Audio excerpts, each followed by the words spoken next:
అల్లు అర్జున్ మీద అంటే ఈ మధ్య కాలంలో ఈ తీవ్రమైన విమర్శలు ఏవైతే ఉన్నాయంటే ఓ పక్క నుంచి వైసీపీ పార్టీకి సపోర్ట్ చేసినందుక, లేకపోతే చిరంజీవి వాళ్ళకంటే ఫస్ట్ నుంచి అంటే ఈ మధ్య కాలంలో బాగా యాంటీగా బాగా స్ప్రెడ్ అయ్యి ఇండస్ట్రీలో ఒక టాక్ అయితే గట్టిగా నడుస్తుంది. ఎందుకు దీని కారణాలు? ఇండస్ట్రీలో లేదమ్మా, ఇండస్ట్రీలో మా అందరికీ తెలుసు. అంటే ఇటు మెగా ఫ్యాన్స్ అల్లు ఫ్యాన్స్ అయిపోయారు ఇక్కడ. ఫ్యాన్స్ మధ్య తప్పితే ఫ్యాన్స్ ఇండస్ట్రీలో తెలుసు వాళ్ళంతా ఒకటి కూడా. నిన్నగా అన్స్టాపుల్ కూడా వాళ్ళ మామయ్య గురించి గొప్పగానే చెప్పాడు. వాళ్ళంతా ఒకటే, ఏదో చిన్న ఒకటే తేడా ఉంటాయి కుటుంబంలో ఉన్నట్టాయి. అది ఇండస్ట్రీకి తెలుసు. వాళ్ళు ఊనే మాట్లాడు బయటి ఈ ఫ్యాన్స్ అనే కాకులు కూసే కోతలు తప్పితే. అంటే జనసేన పార్టీ నాయకులు కొంతమంది ఎవరైతే నీ సినిమా రిలీజ్ చెయ్యనివ్వం నువ్వు కానీ మెగాస్టార్ చిరంజీవి కాళ్ళు కడిగి నెత్తిన నీళ్లు పోసుకుంటే సినిమా రిలీజ్ అవ్వనివ్వం, ఆంధ్రాలో అసలు ఆడనివ్వం. ఈ మాటలనే ముండమోపులు ఎవరు? వాళ్ళకి ఎంత కెపాసిటీ ఉంది? వెంట్రుకు పేకలేరు వీళ్ళు. ఇలా వాగే ముండమోపులు వాళ్ళు సన్నాసులు. వాళ్ళ వల్ల ఏమవుద్ది? ఒక సినిమాని వీళ్ళు ఎవరు ఆపగలటానికి? వీళ్ళు ఫ్యాన్సే, వీళ్ళు అసలు ప్రేక్షకులే కాదు. వీళ్ళు ఊరే గాలి సోది వాగే సన్నాసులు తప్పితే వాళ్ళు ప్రేక్షకులు కాదు. సినిమాని చూసే ప్రేక్షకులు ప్రేమికులు లక్షల మంది ఉన్నారు. ఆ సినిమాని థియేటర్కు చూడాలని ప్రేమతోటి సినిమా అంటే థియేటర్లో చూసి ఆనందించే ప్రేమికులు ప్రేక్షకులు చాలా మంది, లక్షల మంది, కోట్ల మంది ఉన్నారు. ఈ మొండమోపులు ఎవరు? ఈ సన్నాసులు. మేము ఆడినాం. వీళ్ళ చేతులు ఏముందని గడుదు గుడ్డు, వీళ్ళ దగ్గర ఏముందని అరుపులు కేకలకు పనికొస్తారు. వీళ్ళు ఫ్యాన్స్ అనే మాట ఫెనటిక్స్ అనే మాట నుంచి వచ్చింది. ఫెనటిక్స్ అనే ఇంగ్లీష్ పదం నుంచి వచ్చింది ఫ్యాన్. ఫెనటిక్స్ అంటే మూర్ఖులు. ఈ మూర్ఖులు వీళ్ళు వల్ల చేయగలిగేది ఆ అమ్మ అబ్బా వద్దు అంటే అర్ధరాత్రి అమావాస్య పుట్టిన అర్భకులు వీళ్ళు వాగుళ్ళు లెక్కలేదు. ఎవడో లెక్క చేసి వీళ్ళెవరండి? ఏం చేయగలరు వీళ్ళు? సినిమా ఇప్పుడు అర్జున్ సినిమాని ఆపగలరా? National hero. ఇవాళ కేరళలో వన్ ఆఫ్ ది హీరో. వాళ్ళు దత్త హీరో అంటారు. వాళ్ళని దత్త తీసుకున్న హీరో అంటారు. తమిళనాడులో హీరో, కర్ణాటకలో ఒక హీరో, మావాడు అనుకుంటారు. పూనాలో మ్యాటర్ బీట్ పెడితే అంత లేదు. వీళ్ళ ఏడుపులు తప్పితే వీళ్ళు ఇంటర్నేషనల్ హీరోలు కాలేకపోయారు వాళ్ళ అభిమానించే హీరోలు. అందుకని ఏడుపు మాటలు. ఇప్పుడు ఇంటర్నేషనల్ హీరోలు కాలేకపోయారంటే ఏ కుటుంబానికి సంబంధించి ఉద్దేశించి అంటున్నారు మీరు? ఈ అల్లరి చేస్తున్న వాళ్ళు. ఓకే, అదే అల్లరి ఎవరు చేస్తున్నారు? ఎవరు ఫ్యాన్స్ అనుకోవచ్చండి? ఇటు పవన్ కళ్యాణ్ ఫ్యాన్స్ ఉన్నారు, ఇటు మెగాస్టార్ ఫ్యాన్స్ ఉన్నారు. ఎవరు? మెగాస్టార్ ఫ్యాన్స్ చేయటం నేను చూడలేదమ్మా. మెగాస్టార్ ఫ్యాన్స్ అంత పవన్ కళ్యాణ్ ఫ్యాన్సే. ఎందుకంటే ఈ రచ్చ రాజేసింది నాగబాబు. ఆ ఫ్యాన్స్ ని హ్యాండిల్ చేస్తూ ఉంటాడు. మా వాళ్ళు కాదు వెళ్ళిన వాళ్ళు, మా వాళ్ళు అయినా పరాయి వాళ్ళు ఏదో స్టేట్మెంట్ ఒకటి ఇచ్చి అనవసరంగా ఫ్యాన్స్ మధ్య రచ్చబోయాడు. మొత్తానికి మెగాస్టార్ కుటుంబం అల్లు అర్జున్ కి సంబంధించి రెండు భాగాలుగా విడిపోయింది అనుకోవచ్చా మనం? వాళ్ళు రెండు భాగాలేమ్మా విడిపోయింది. కన్నా మీరేదో అల్లు అర్జున్ తీసుకెళ్లి మెగాస్టార్ బ్యాండ్ వ్యాగన్ లో వేయాలనుకుంటే ఎట్లమ్మా? అల్లు అర్జున్, అల్లు రామలంకయ్య గారు, అల్లు అరవింద్, అల్లు అర్జున్ 3 తరాలు ఇండస్ట్రీలో. ఈ మెగా ఫ్యామిలీ చిరంజీవి అనే వ్యక్తి ఇండస్ట్రీకి అడుగు పెట్టడానికి ముందే అల్లు రామలింగయ్య గారు ఒక పెద్ద స్టారు. బట్ ఈ రోజు అల్లు అర్జున్ అంటే ఈ లెవెల్లో ఉన్నాడంటే కారణం మెగాస్టార్ చిరంజీవి అంటున్నారు. ఎవరంటున్నారు? ఎవరు బుద్ధి తక్కువ వాళ్ళు అనాలి. అరవింద్ లేకపోతే అల్లు అర్జునే లేరు. అరవింద్ లేకపోతే చిరంజీవి మెగాస్టారే కాదు. అరవింద్ లేకపోతే పవన్ కళ్యాణ్ లేడు. అరవింద్ లేకపోతే శ్రీజ లేడు. అరవింద్ లేకపోతే మగధీర తీసింది ఎవరు? అరవింద్. ఇప్పుడు ఇండస్ట్రీలో కారణం చెప్పండి. ఇద్దరు ఒకళ్ళకొకళ్ళు. ముందు చిరంజీవి వచ్చేటప్పుడు వీళ్ళు ఆల్రెడీ ప్రొడ్యూసరు. ఆ చిరంజీవి మామూలు స్టార్ అయ్యేవాడు, మామూలు స్టార్ గా అయ్యేవాడు. అల్లుడవటం వల్ల అల్లు అరవింద్ తోడవటం, అల్లు అరవింద్ వెన్నెముకగా నిలిచి తన బ్రెయిన్ అంతా ఉపయోగించి ఎప్పటికప్పుడు ఒక్కొక్క స్టెప్ ఆర్గనైజ్ చేస్తూ ప్లాన్ చేస్తూ వాళ్ళ భావని రామారావు రాజకీయాలకు వెళ్ళిపోతే ఆ గ్యాప్ లో మరొకరు దూరకుండా మా భావాన్ని పుష్ చేయటం. అలాగే కృష్ణ గారు గ్యాప్ వస్తే కృష్ణ గారు రాజకీయాలు వైసీపీ ఆయన కెరీర్ చివరి రోజులకు వస్తూ ఉంటే ఆ టైంలో ఆ గ్యాప్ను ఎవరు ఫిలప్ చేయకుండా, ఎవరు దూరకుండా చిరంజీవిని దాన్ని కూడా ఆకట్టుకునే ప్లానింగ్ అంతా బ్రెయిన్ మేధస్సు అంతా వాడాడు. అలా మేధస్సు వాడే ఇవాడు ఒక స్టార్ అయ్యేవాడు చిరంజీవి గారు. మెగాస్టార్ అని సౌదానికి ఎక్కాలంటే దానికి ఖచ్చితంగా అరవింద్ తోడు, అరవింద్ అనుభవం, అరవింద్ మేధస్సు ఉంది. సో వాళ్ళు ఆ తర్వాత ఆయన పెద్ద స్టార్ అయినా ఈయన పెద్ద ప్రొడ్యూసర్ అయ్యారు. ఒకళ్ళకొకళ్ళు ఇక్కడ ఆయన బట్టి ఈయన బట్టి ఆయన అరవింద్ మెగాస్టార్ అల్లు రామన్కి అల్లుడు కాకపోతే ఇండస్ట్రీకి అందరికి సొంతం అయ్యేవాడు కాదు. ఎప్పుడైతే అల్లు రామన్కి అల్లుడు అయ్యాడో ఇండస్ట్రీ మొత్తం మనవాడు. రామలింగ చిరంజీవి నిలబడ్డాడు అనుకుందాం. డెఫినెట్ గా వీళ్ళ వల్ల ట్రావెల్ జర్నీ అల్లు రామన్ తను వచ్చాడు, వేషాలు వేస్తా ఉన్నాడు, విలన్గా కూడా వేసాడు, డాన్సర్ చేస్తా ఉన్నాడు. అల్లు రామన్ గారు అల్లుడు ఎప్పుడు అయ్యాడో ఇండస్ట్రీ మొత్తానికి మన మనిషి అనిపించాడు.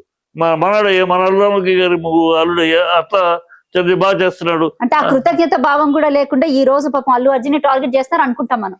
కృతజ్ఞత భావం చిరంజీవికి ఉందమ్మా. చిరంజీవికి ఇప్పటికీ అల్లు రామన్ గారు ఆ బతుకున్న ఎవరికి లేదంటే మరి ఈ ఫ్యాన్స్ అనవసరం రెచ్చగొట్టి వీళ్ళ ఫ్యాన్స్ రెచ్చగొట్టేది ఎవరు? నాగబాబు ఆయన రాజకీయం కోసం చేస్తున్నాడు. అయిపోయి వాళ్ళ రాజకీయ పార్టీ కోసం.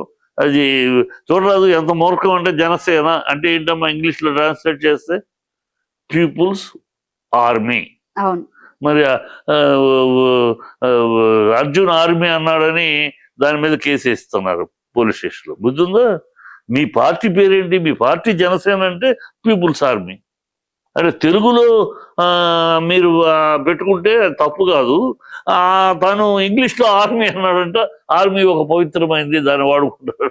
అంటే ఏదో ఒకటి చేయాలని ఈ కెలకటము కెలికి చేసి తప్పితే ఎవరు వాళ్ళ కుటుంబంలో వాళ్ళందరూ ఈగోలు ఉంటాయి. ఎవరికైనా ఉంటాయి ఈగోలు. నేను పెరగట్లేదు, అల్లు అర్జున్ ఎదుగుతున్నాడని ఈగోలు పెట్టుకున్నారు అంతే ఉంటాయి. ఆటోమేటిక్గా ఉంటాయి. ఎవరికైనా ఉంటుంది. ఎందుకుండదు? ఈగోలు ఉంటాయి. మనం కాలేకపోయాం, అదే లైన్లో ఉన్నాం కదా, మనం కాలేకపోయాం, తను అవుతున్నాడు. అది మనసులో ఉంటుంది. ఒక ప్రొఫెషనల్ ఈగో, ప్రొఫెషనల్ ఈర్ష్య అసూయలు ఉంటాయి. దాన్ని మనం ఏం చేయలేము. ఎవరికైనా ఉంటాయి. రైట్, మీరు అన్నది కరెక్ట్. ఎందుకంటే ఎవరి ఫ్యామిలీస్ లో వాళ్ళకి చాలా ఇష్యూస్ ఉంటాయి. కాకపోతే దాన్ని బయటికి తీసుకొచ్చి ఇప్పుడు అది చేస్తున్నది నాగబాబు చేస్తున్నాడు. ఎందుకంటే నాగబాబు ఇప్పుడైతే అనవసరం చిరంజీవి గారు అప్పుడే కోపడితే ఆ ట్వీట్ తీసేసాడు అనుకో, కానీ అప్పుడు ఆ ట్వీట్ ఒక్కటిసార్లు రగిలిచ్చాడు. రైట్, రామ్ గోపాల్ వర్మ విషయానికి వస్తే అసలు ఏం చెప్తారు? ఎందుకంటే ఆయన కర్ర విరగదు, పాము సావదు. అసలు ఎవరిని ఉద్దేశించి అన్నాడు కూడా అర్థం కాకుండా ఒక ట్వీట్ అనేది పెట్టడం జరిగింది. ఏం చెప్తారు? బుద్ధిహీనమైన ట్వీట్ అని చెప్తారు. మీరైతే ఏం అడిగినా ఫస్ట్ అదే మాట అంటారు. బుద్ధిహీనం ఎందుకు అంటారంటే, బుద్ధిహీనం బుద్ధి జ్ఞానం లేని ట్వీటర్. ఎందుకంటే నువ్వు అర్జున్ పొగడాలా, అర్జున్ నచ్చాడా నీకు, అర్జున్ బ్రహ్మాండం అని చెప్పు. వాళ్ళని విమర్శించాలా, అది విమర్శించు. రెండింటికి నీకు హక్కు ఉంది. వాళ్ళని విమర్శించే హక్కు, నీ ఇష్టం, నీ అభిప్రాయం చెప్తావు. ఇక్కడ మెచ్చుకునే హక్కు నీకు ఉంది. ఈ రెండింటిని మిక్స్ చేయటం ఎందుకు? వాళ్ళ మీద కోపాన్ని ఇక్కడ మెప్పుకుని రెండు మిక్స్ చేయటం ఎందుకు? అవసరమా? అనవసరం కదా. అది అజ్ఞానం అర్ధజ్ఞానంతో చేసే ట్వీట్. ఏదో మనం ఏదో కెలకాలి అని కెలికినట్టు తప్పితే ఎందుకు? ఏం అవసరం? మరో మెగా, ఇక మెగా అంటే ఆయనే. ఎవడన్నాడు? మెగానే. ఈ కృష్ణ గారు ఇప్పటికీ, కృష్ణ గారు చనిపోయిన కూడా సూపర్ స్టార్ కృష్ణ గారు పేరు అలాగే ఉంటుంది కదా. అలాగే మెగాస్టార్ ఉంటుంది. నటరత్న రామారావు గారికి అలాగే ఉంటుంది. నట సామ్రాట్ నాగేశ్వరరావు గారికి అలాగే ఉంటుంది. ఈ మెగా లేడు, ఈ రాబోయే మెగా ఎవడన్నాడు? ఎందుకు ఈ మాటలు? అనవసరం మాటలు కదా, బుద్ధిహీనమైన మాటలు కదా. అది అందుకని నా అసహ్యమైన బుద్ధిహీనమైన కమెంట్స్ నువ్వు చెయ్యాలా, పొగుడుకో, నచ్చింది వేస్తుంది. నేను ఇప్పుడు చెప్పలా నేనేం అర్జున్ ఫ్యాన్ కాదు, మీ అందరికీ తెలుసు. కానీ అర్జున్ ఇవాళ హ్యాట్స్ ఆఫ్ అని చెప్తున్నా. ఎందుకంటే అర్జున్ సుకుమార్కి ఎందుకు చెప్తున్నా అంటే, అరే తెలుగు ఇండస్ట్రీ స్థాయిని తీసుకెళ్లారా పైకి. 12,000 థియేటర్ రిలీజ్ అవటం ఏంటయ్యా? ఏమిటి కని విన్నామా, కల్లో కూడా ఊహించామా? ఆ స్థాయికి తీసుకెళ్లారు. Hats off. ఎంత స్థాయికి తీసుకెళ్ళినా కూడా టికెట్స్ ప్రైజెస్ మాత్రం కొంచెం ఆచితూచి అడిగి బాగుండేదేమో. అది అదర్ సైడ్ కాదు. ఫస్ట్ సైడ్ ఈ సైడ్ తీసుకెళ్లారు. Hats off, salute. నా తెలుగు ఇండస్ట్రీ, నా ఇండస్ట్రీని ఇంత స్థాయికి తీసుకెళ్లిన దర్శక హీరోలకి హ్యాట్స్ ఆఫ్ ఫస్ట్. తర్వాత రేటు పెంచడం ప్రొడ్యూసర్లు అనాలోచితంగా చేస్తున్నారు. ఎవరిని పోగొట్టుకుంటున్నారో వాళ్ళకి తెలియట్లేదు. ఏదో రేట్లు పెంచుకుంటే ఆ 3 రోజులు డబ్బులు వస్తాయన్నట్టు ఆడియన్స్ పోగొట్టుకుంటున్నారు. అంత రేటు పెట్టి సినిమా చూసే బదులు 3 నెలలు అయితే ఓటీటీలో వస్తుంది, 60 రోజులు వచ్చేస్తుంది. ఓటీటీ 2 నెలలు అయితే ఓటీటీలో చూసుకుందామని ఆగిపోతారు.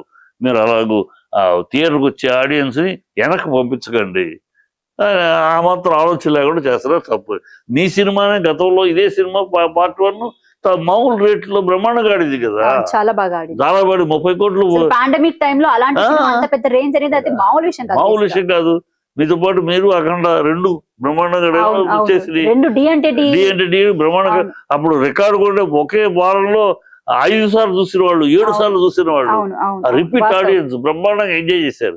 వాళ్ళ నిజంగా 1200 రూపాయలు టికెట్ పెట్టి చూడాలంటే నాలాంటి నేనే ఆలోచిస్తున్నాను వాస్తవంగా చెప్పాలంటే. నేను చెప్తున్నా ఇప్పుడు ఆన్ కెమెరా. అంటే ఎవరు నువ్వే కదమ్మా, నువ్వు చూడలేవు. ఏ 1200 పెట్టి ఒక సినిమా కోసం ఒక టికెట్ 1200 పెట్టి ఒకటి చూడాలంటే ఎవరు చూస్తారు? ఎవరు చూడరు. వాళ్ళ పిల్లలు చూస్తారు, స్టూడెంట్స్. ఎవరిని ఆ డబ్బులు వాళ్ళ అమ్మ దగ్గర నాన్న దగ్గర చేసే 500 600 అంటే ఏదో ఒకటి చేసి తెచ్చుకుంటారు స్టూడెంట్స్. గవర్నమెంట్ ఇచ్చింది ఏమని ఇచ్చింది? 150 రూపాయల టికెట్ దీన్ని 200 పెంచుకుంది, అంటే 350. 350 ప్లస్ వాళ్ళ సర్వీస్ ఛార్జ్ అయితే మై బుక్ మై షోలో పెట్టుకుంటే 400. అది 700 ఏంటి, 800 ఏంటి, 1200 ఏంటి? ఈ 150 రూపాయల టికెట్ 500కి అమ్మటం ఏంటి? 550 560 నిన్న టికెట్ ఎట్లా అమ్ముతున్నారు? ఇవన్నీ వస్తాయి 17 ఖచ్చితంగా. తప్పది అసలు. ఈ రేట్లు పెంచడం కదా, నార్మల్గా ఉంటే బ్రహ్మాండంగా ఉంటుంది కదా. థియేటర్ బ్రహ్మాండం చూస్తారు జనాలు, వచ్చి చూస్తారు, మళ్ళీ చూస్తారు. మళ్ళీ చూస్తున్న ఆడియన్స్ వల్ల మాగుతుటాకు పెరుగుతుంది, ఇంకా సినిమా ఇంకా బాగుంటుంది. అది తెలుసుకోకుండా వీళ్ళు మరి ఎవరో ఎక్కిస్తే ఒక రికార్డు చేసాం, ఇది కూడా రికార్డు మన థియేటర్లు, మన పిచ్చి వేషాలు. Other side of the coin is that worst.